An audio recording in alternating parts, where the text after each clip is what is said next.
তৃণমূলের কতগুলো মুসলমান নেতা মেছেদায় আমার গলায় জুতা পরিয়ে টাঙ্গিয়েছে বিকালবেলা আজকে। উত্তাল হলো মেচেদা। শুভেন্দু অধিকারীর ছবিতে পড়ল জুতোর মালা। তৃণমূল কর্মী সমর্থকদের এই প্রতিবাদে কার্যত উত্তাল মেচেদা। সেই ছবি আপনারা দেখতে পাচ্ছেন। মমতা বন্দ্যোপাধ্যায়ের বিরুদ্ধে একের পর এক মন্তব্য শুভেন্দু অধিকারী। সেই মন্তব্যের প্রেক্ষিতেই তৃণমূল কংগ্রেসের প্রতিবাদ সমাবেশ। সেই সমাবেশের ছবি আপনাদের সরাসরি দেখাচ্ছি। উত্তাল হলো মেচেদা। শুভেন্দু অধিকারীর ছবি লাগিয়ে পড়ানো হলো জুতোর মালা। তৃণমূল সুপ্রিমো তথা বাংলার মুখ্যমন্ত্রী মমতা বন্দ্যোপাধ্যায়কে একাধিকবার কুরুচিকর মন্তব্য করা হচ্ছে।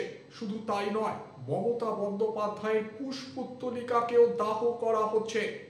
মেচেদার শান্তিপুর ২ নম্বরে এই ঘটনা ঘটিয়েছে বিজেপি। তার পাল্টা দিতে তৃণমূল কংগ্রেসের পক্ষ থেকে এই প্রতিবাদ। শুভেন্দু অধিকারীর ছবিতে এইভাবে মালা পরিয়ে শুভেন্দু অধিকারীর ছবি নিয়ে চলল বিক্ষোভ। এই সমস্ত কিছু রাজ্যে ঘটে যাওয়ার পর প্রশ্ন তো উঠছে, বাংলার রাজনীতি কি সৌজন্যবোধ হারাচ্ছে? শুভেন্দু অধিকারী রাজ্যের বিরোধী দলনেতা, একটা সম্মানীয় পদে রয়েছেন তিনি। সেই জায়গায় এই ধরনের বিক্ষোভ কতটা যুক্তিযুক্ত উঠছে প্রশ্ন। পাল্টা বিজেপির পক্ষ থেকেও কিন্তু মমতা বন্দ্যোপাধ্যায়ের নাম করে নানা কুরুচিকর আক্রমণ করা হচ্ছে। মমতা বন্দ্যোপাধ্যায়ের কুশপুত্তলিকাকে দাহ করার কথা বলেছেন রাজ্যের বিরোধী দলনেতা শুভেন্দু অধিকারী।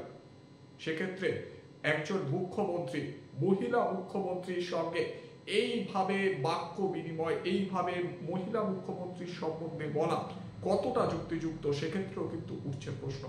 এই মুহূর্তে মেচেদার সরাসরি সেই ছবি আপনাদের দেখাচ্ছে। তৃণমূল কংগ্রেসের পক্ষ থেকে বলা হচ্ছে মমতা বন্দ্যোপাধ্যায়ের বিরুদ্ধে যেভাবে কুরুচিকর আক্রমণ করা হচ্ছে, এমনকি মেচেদায় এসে মমতা বন্দ্যোপাধ্যায়ের কুশপুত্তলিকা পর্যন্ত দাহ করা হয়।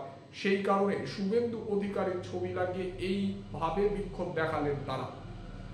এই সমস্ত ঘটনার পর রাজ্যের বিরোধী দলনেতা শুভেন্দু অধিকারী তিনি ঠিক কি জানাচ্ছেন শুনুন।